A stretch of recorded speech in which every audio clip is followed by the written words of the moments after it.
So we started our day today with a tour of the Sindyanna factory in Kufukana near Nazareth, where we've been staying. Hello! Hi. And firstly, we met Hadass, who is one of the founders of Sindyanna, and she introduced us to all the team that were working there. So they have the organic olive oil and also the extra virgin fair trade, which is what we buy. The oil is stored in big plastic containers of 1,000 litres, which is 980 kilograms roughly.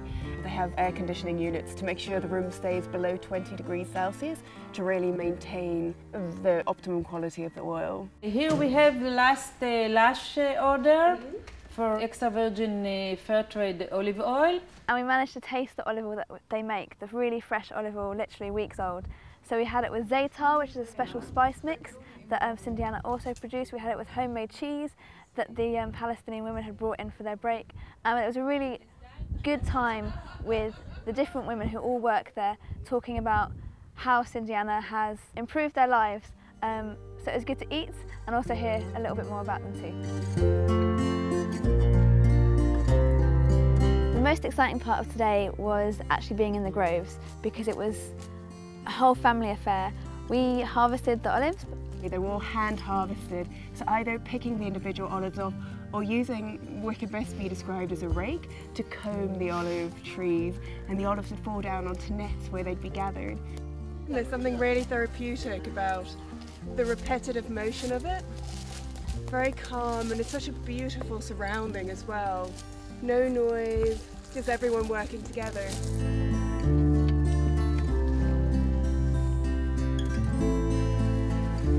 The olives are delivered by the families in containers to the pressing house.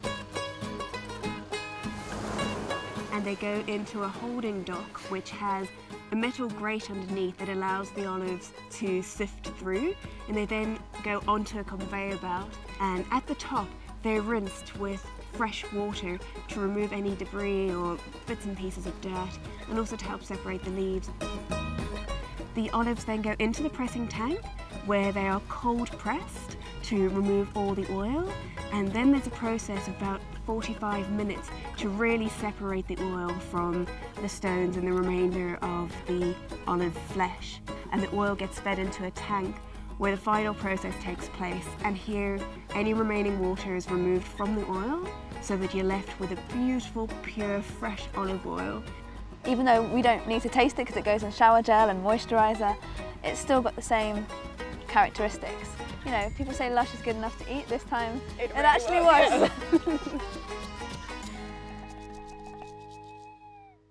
So the profits from Sindyanna, the produce that they sell, so the olive oil which we buy, it all feeds back into the visitors' centres. It was really good today to spend the afternoon with Osnat, who's a Jewish Israeli, and Wahiba, who's a Muslim Palestinian Israeli.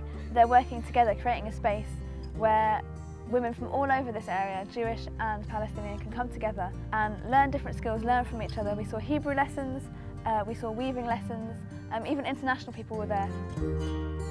Only 20% of the Arab women in Israel work, 80% are unemployed, and within the 20% that work, they usually do it with very bad conditions. We've opened this place and we had 7 women from the village, from Kufr Manda, Arab women without no job, coming here and weaving baskets, learning how to weave. On each basket you can see the name of the lady who made the basket and the price of the basket. Around 80% from this, the price goes to the lady, and 20% goes to the women centers box, we call it. So even if one lady does not sell as much basket as her friend, she still can enjoy the group activity. Wahiba was one of the first ladies that learned to weave the baskets. Today she's a teacher. It gave me more self-confidence.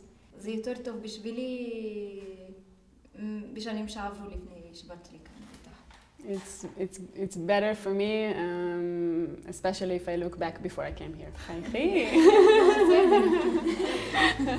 So the visitor centre is kind of gaining a reputation of being a peaceful place, a place for communication, and understanding where there hasn't been much. Inside of Israel there is the Jewish population and our population, and we have different schools, different villages, different languages, and in the everyday life we don't have chances to meet. So this place, for me, I start to call it a greenhouse of peace.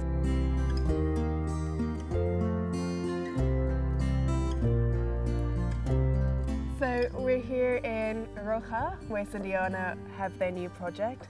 The olive trees are about 1.5 to 2 years old now, but hopefully in 2 years' time they'll be harvesting the first olives from the grove for our olive oil to go into our products. One of the reasons Lush is supporting Sindyanna is not just because it's excellent oil, it's also because it's such a unique project that's bringing two people that you would think are hostile towards each other in a very natural and affirmative way, working together.